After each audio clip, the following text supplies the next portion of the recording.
আমি এই হাদিসটির প্রেমে পড়ে গেছি।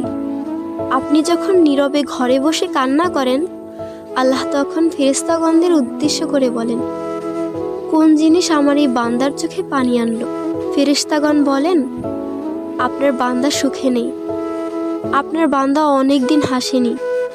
এই বলে ফেরেশতাগণ কান্না করতে থাকেন এবং আল্লাহকে বলেন, হে আমার রব, আপনি জানেন আপনার এই বান্দার হৃদয়ে কি রয়েছে, অতএব আপনি তার জন্য সবকিছু সহজ করে দিন। আল্লাহ বলেন, আমার এই বান্দা এমন কিছু জীবন থেকে হারিয়ে ফেলেছে যা সে অধিক ভালোবেসেছিল।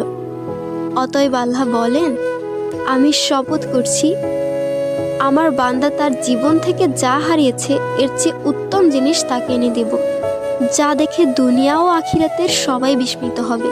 আলহামদুলিল্লাহ।